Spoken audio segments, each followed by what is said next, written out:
में उपचुनाव के लिए वोट डाले गए हैं। ईवीएम के अंदर अब जो भी प्रत्याशी हैं उन सभी की किस्मत का फैसला हो चुका है, जो कि 3 दिसंबर को हम सभी के सामने नतीजे के तौर पर देखने को मिलेगा। 9 सीटों पर बीजेपी तो 3 सीटों पर आम आदमी पार्टी का फिलहाल कब्जा था, ये समीकरण था। अब जब नतीजे सामने आएंगे तो क्या समीकरण बैठता है इन 12 सीटों का, ये देखना बेहद दिलचस्प होगा। खास बात ये रही है कि इन एनसीडी उपचुनाव में चाहे हम बीजेपी की बात करें, आम आदमी पार्टी की बात करें या फिर कांग्रेस की बात करें, हर किसी दल ने अपनी अपनी जीत की दम भरा, हुंकार भरी, लेकिन आज ये फैसला हो चुका है जो कि ईवीएम के अंदर कैद हो गया है। देखने वाली बात ये रहेगी कि अब जब नतीजे आते हैं तो इन 12 सीटों पर किसका कब्जा होता है। तो एमसीडी उपचुनाव के लिए वोटिंग खत्म हो चुकी है और 12 वार्डों के उपचुनाव के लिए दिन भर आज मतदान की प्रक्रिया चली। ईवीएम के अंदर प्रत्याशियों की किस्मत कैद हो चुकी है। 3 दिसंबर को यह स्पष्ट होगा कि आज जो वोटिंग हुई है वो किसके पक्ष में हुई है, किसको मैंडेट मिला है, किसको कितनी सीटें, अगर पक्ष के बारे में बात करें, विपक्ष के बारे में बात करें, किस दल को कितनी सीटें मिलती हैं, देखने वाली बात रहेगी। फिलहाल की अगर हम समीकरण की बात करते हैं तो 9 सीटों पर बीजेपी का कब्जा है और 3 सीटों पर आम आदमी पार्टी का कब्जा है। लेकिन अब जब इस बार जो नतीजे सामने आएंगे इन 12 वार्डों पर, तो देखने वाली बात रहेगी कि क्या जो जनता थी उसका फैसला था। और इसके साथ ही साथ आपको बता दें कि वो 12 सीटें हैं जहां पर उपचुनाव इस वजह से हो रहे हैं क्योंकि कुछ सीटों पर जो प्रतिनिधि थे, पार्षद थे, वो चुनाव जीतकर या तो विधायक बन चुके हैं या सांसद बन चुके हैं। इस वजह से ये सीटें खाली हुई हैं और इसके बाद अब यहाँ पर इन खाली सीटों में उपचुनाव हो रहे हैं। तो अब ऐसे में देखना ये होगा कि 12 सीटों में कौन सी सीट किसके खाते में जाती है। तो 3 दिसंबर को एमसीडी के उपचुनाव जो कि आज संपन्न हुए हैं उसके फैसले और नतीजे सामने आएंगे और देखना ये दिलचस्प रहेगा कि इस बार इन 12 सीटों में कितनी सीटें किस दल के पास जाती हैं। 12 वार्डों के उपचुनाव जहां पर अगर हम एमसीडी उपचुनाव की बात करें तो स्थानीय मुद्दे काफ़ी ज़्यादा अहम रहते हैं और इन्हीं स्थानीय मुद्दों के आधार पर जो लोग होते हैं वो अपने मताधिकार का प्रयोग करते हैं। छोटी सरकार इसे कहा जाता है और ये बेहद अहम हो जाता है अगर हम स्थानीय स्तर के मुद्दों की बात करते हैं तो।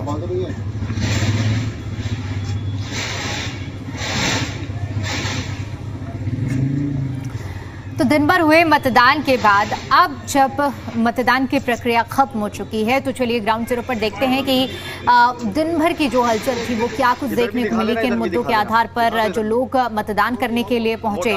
देवेश हमारे साथ जुड़े हुए हैं चांदी महल 76 वार्ड से और दीपक हमारे साथ जुड़े हुए हैं मुंडका के 35 नंबर वार्ड से। सबसे पहले दीपक, मैं आपका रुख करूंगी और आपसे समझना चाहूंगी कि मुंडका में आज जब लोग मतदान के लिए निकले तो क्या माहौल देखने को मिला, किन मुद्दों के आधार पर लोग मतदान करने के लिए पहुंचे? देखिए, जब मुंडका में सुबह सुबह लोग मतदान के लिए निकले तो कहीं ना कहीं लोगों के अंदर एक अलग ही उत्साह का माहौल जरूर देखने को मिला और लोग जो है इस उपचुनाव को लेकर काफी ज्यादा उत्साहित भी दिखाई दिए। खासतौर पर जो मुंडका के मुद्दे थे उनमें सफाई, नाली और सड़क, जो स्थानीय मुद्दे होते हैं, इन मुद्दों को लेकर ही जो है इन लोगों ने वोट डाला। और खासतौर पर जो नाली और सड़क और इसके साथ ही साफ सफाई, ये यहाँ के काफी ज्यादा गंभीर समस्या है। लोग काफी ज्यादा परेशान है। खासतौर पर बात की जाए सड़कों की तो सड़कों की हालत जो है काफी ज्यादा खराब जो है मुंडका वार्ड में देखने को मिलती है, जिसके कहीं ना कहीं आम की स्थिति बना रहती है। और जहाँ के साथ साथ जो है मानसून के समय भी जो है जल भराव की स्थिति जो है काफी ज्यादा विकराल बन जाती है। ऐसे में लोग जो है इन बनाने के लिए मतदान केंद्रों पर पहुंचे। तो जैसे सुबह 7:30 बजे मतदान शुरू हुआ और मतदान से पहले ही लोग जो है कतारों में लगे दिखाई दिए और जैसे ही मतदान शुरू हुआ और उन्होंने मतदान केंद्र में प्रवेश किया। प्रवेश करने के बाद मैं दीपक लौटती हूँ आपके पास में और देवेश तब तक आपका रुख करते हैं। देवेश, आज चांदनी महल की अगर हम बात करें, क्योंकि अब मतदान जो है वो खत्म हो चुका है, ऐसे में अगर दिन भर की बात की जाए तो आपने तमाम मतदाताओं से भी बातचीत की होगी, उनके मुद्दों को भी जाना होगा। क्या आपको सबसे अहम लगा जिनके आधार पर चांदनी महल की जो जनता थी वो निकली थी वोट करने के लिए? देखिए, बिल्कुल 3:30 बजे का समय देखें तो तब तक जो सबसे ज़्यादा जो वोटिंग हुई है, जो मतदान हुआ है, वो चांदनी महल वार्ड में ही हुआ है। तो ऐसे में बड़ी संख्या में लोगों ने जो है उत्साह के साथ जो है मतदान किया। और वहाँ पर हालांकि कुछ लोग जरूर मिले जिनकी वोट कट गई। उन्होंने जिक्र भी किया कि विधानसभा चुनाव में वोट किया था लेकिन इस बार वोटर लिस्ट में नाम ही नहीं है। हालांकि बड़ी संख्या में मतदाता पहुंचे और उन्होंने मत का अपने उपयोग किया है। दरअसल उनके मुद्दे यही थे कि जो दिल्ली में डेवलपमेंट के कार्य हैं, क्योंकि नगर निगम का उपचुनाव है और नगर निगम के उपचुनाव में सबसे ज़्यादा खास रहता है घर के आसपास जो कूड़ा होता है या फिर नालियाँ हो वो साफ हो, जो व्यवस्था है वो बेहतर हो, जो स्कूल हैं प्राथमिक स्कूल हैं वो उनमें बेहतर शिक्षा हो। तो तमाम जो मुद्दे हैं उनको लेकर दरअसल वोट किया गया है। और चांदनी महल में क्योंकि हम इस वक्त मौजूद हैं, 5:30 बजे वोटिंग हुई है बड़ी संख्या में और लंबी लाइनें हमने देखी है कि जो वोटर्स हैं उन्होंने अपने घर से निकलकर वोट किया है। और भी कई वार्डों में गए, विनोद नगर की बात करें तो वहाँ पर भी जो है बड़ी संख्या में जो है मतदान हुआ है। हालांकि अब से थोड़ी देर में जो वोटिंग परसेंटेज है वो भी आ जाएगी। तो बढ़ चढ़कर दिल्ली के लोगों ने जो है आगे बढ़कर जो है वो मतदान किया है और तमाम व्यवस्थाएं भी दरअसल की गई थी चुनाव आयोग की तरफ से। न केवल वेबकास्टिंग की गई बल्कि पूरी तरह से मॉनिटरिंग किया गया कि कहीं पे कोई भी अव्यवस्था ना फैले। सुरक्षा के कड़े प्रबंध देखे गए थे। न केवल दिल्ली पुलिस बल्कि पैरामिलिट्री फोर्स भी कई वार्डों पर नज़र आई। तो टक्कर जरूर है। अगर बात करें तो आम आदमी पार्टी और बीजेपी की, तो दोनों के बीच कई ऐसे वार्ड है जहां पर कड़ी टक्कर देखने को मिल सकती है। कांग्रेस भी कई जगह दावा कर रही है हालांकि अपनी जीत का, लेकिन जिस तरह से मतदान हुआ है अच्छी खासी वोटिंग परसेंटेज देखने को मिल सकती है जब परसेंटेज के आंकड़े आएंगे। लेकिन टक्कर जो है वो बीजेपी और आम आदमी पार्टी के बीच होगी। दरअसल बीजेपी के लिए इसलिए भी खास है क्योंकि विधानसभा चुनाव के बाद पहली बार जनता के बीच गई है। तो एक ना एक कहीं मैसेज जाएगा अगर बेहतर परिणाम आते हैं इन 12 सीटों को लेकर। हालांकि सरकार उनकी निगम में है और इससे ज़्यादा जो असर है वो नहीं पड़ने वाला है। लेकिन कहीं ना कहीं जो मैसेज है जनता के बीच, क्योंकि विपक्ष ने कई मुद्दे उठाए थे, चाहे वो पॉल्यूशन का हो, दिल्ली की सड़कें हो या पानी की समस्या हो, ये तमाम मुद्दे जो है जनता के बीच लेकर गए। जो वायदे किए थे, चाहे वो 2500 रुपये का वायदा हो, कांग्रेस ने भी उठाया और आम आदमी पार्टी ने, ये तमाम मुद्दे लेकर वो जनता के बीच गए। आज मतदान हुआ है सुबह 7:30 बजे से शाम 5:30 बजे तक जो है वो मतदान हुआ है। तो बड़ी संख्या में लोगों ने मतदान किया है। अब 3 तारीख को नतीजे आएंगे।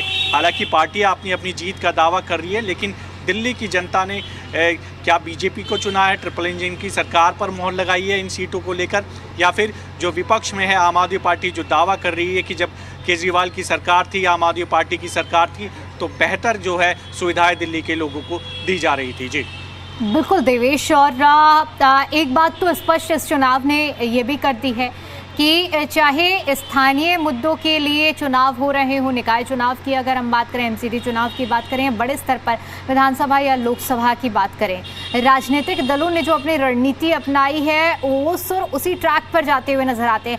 आज एक बार फिर से कांग्रेस ने वोट चोरी का मुद्दा इस चुनाव में भी उठाया। देखिए, बिल्कुल बीजेपी पे दरअसल इसका ये कहना है कि जब भी पार्टी दूसरी जो विपक्षी पार्टियां हैं, चाहे आम आदमी पार्टी हो या कांग्रेस हो, चुनाव हारते हैं तो वोट चोरी के आरोप जो है वो लगा दिए जाते हैं। लेकिन आम आदमी पार्टी का कहना है दरअसल जो उन्होंने वोटर लिस्ट जो दिखाई थी उसमें ये भी जिक्र किया है कि उसमें एक ही व्यक्ति के 9 जगह दरअसल माफ़ी चाहूँगा 90 जगह जो है वो फ़ोटो हैं एक ही व्यक्ति के अलग अलग नाम से। तो कई सवाल दरअसल खड़े होने वाजिब भी है। अगर इस तरह की चीज़ें हो रही हैं तो इसको लेकर भी कई सवाल चुनाव आयोग पर भी खड़े होने वाजिब है कि आखिरकार इतनी बड़ी जो गलती है वो कैसे की गई।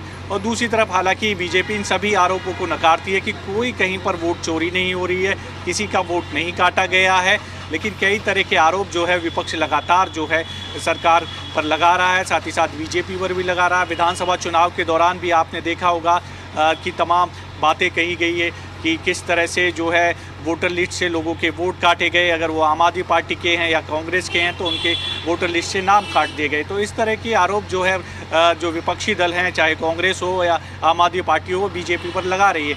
लेकिन बीजेपी इन आरोपों को पूरी तरह से नकार रही है और दरअसल कह रही है कि जब भी हारते हैं या तो ईवीएम पर ठीकरा फोड़ देते हैं या फिर बार बार ये जिक्र किया जाता है कि वोट चोरी हो रही है। दरअसल इनको मजबूती से ये चुनाव लड़ना होगा। बीजेपी इसी तरह का जिक्र जो है बार बार करती है। लेकिन जो मतदान हुआ है वो काफ़ी बड़ी संख्या में लोगों ने मतदान किया है। अब से थोड़ी ही देर में जो वोटिंग परसेंटेज है दरअसल जो 12 वार्डों में हुई है उसकी सामने आ जाएगी और चांदनी महल में अच्छे खासे इस बार जो है वोटिंग देखने को मिली है। जी बिल्कुल देवेश, हमारे साथ चरण सिंह शेरावत भी जुड़ चुके हैं द्वारका से। चरण, अगर द्वारका की बात की जाए तो ये भी उन हॉट सीटों में से शामिल, अगर इन 12 सीटों में देखा जाए तो आज दिन भर यहाँ पर क्या आपको माहौल देखने को मिला? मतदाताओं के क्या ऐसे मुद्दे थे जिनको लेकर बढ़ चढ़कर वहां पर मतदाता पहुंचे? जी बिल्कुल, मैं द्वारका भी वार्ड में मौजूद हूँ और यहाँ पर आज सुबह जो सांसद कमलजीत सहरावत अपने परिवार के साथ और जो कैंडिडेट हैं बीजेपी के मनीषा सहरावत, वो भी अपने परिवार के साथ पहुंची थी। दोनों परिवार एक साथ पहुंचे थे और उन्होंने अमराई गांव में, जो उनका खुद का गांव है, उसी वहां पर जो सरकारी स्कूल है वहां पर जाके अपने परिवार के साथ वोट डाला। और मैं आपको बता दूं कि ये जो वार्ड है, इस वार्ड के अंदर करीब 52,000 वोटर हैं जिन्होंने आज, जिनमें से करीब 22,000 वोटरों ने आज वोट डाला है। और बड़ी बात तो यह है कि जिन लोगों ने वोट डाला है अबकी बार, उन लोगों से हमने बात की तो उन लोगों का सिर्फ एक ही कहना था, हम जब उनसे पूछा कि क्या किन मुद्दों को देखते हो आपने आज वोट डाला है, तो उनका सिर्फ एक कहना था कि जो विकास कार्य चल रहा है, जो विकास हुआ है, वो विकास आगे चलता रहे, उन मुद्दों को लेकर के उन्होंने आज वोट डाला है। तो कहीं ना कहीं 22,000 लोगों ने जो वोट डाला है, तो वो बड़ी बात ये है कि इसमें बहुत कम देखने को मिल रहा है, क्योंकि 52,000 में से अगर 22,000 लोग वोट डाल रहे हैं तो वो वोटर जो है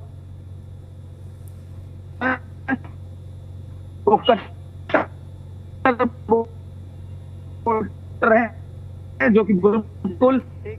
चलिए ठीक है, बहुत शुक्रिया चरण आपका हमारे साथ जुड़ने के लिए। देवेश आपका भी बहुत शुक्रिया हमारे साथ जुड़ने के लिए और दीपक आपका भी बहुत शुक्रिया हमारे साथ जुड़कर और जानकारी साझा करने के लिए।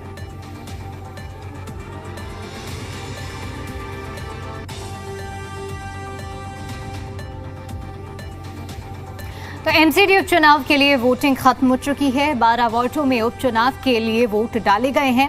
आपको बता दें कि ईवीएम के अंदर जो प्रत्याशी थे उनके किस्मत का फैसला अब कैद हो चुका है। 3 दिसंबर को एमसीडी उपचुनाव के नतीजे सामने आएंगे।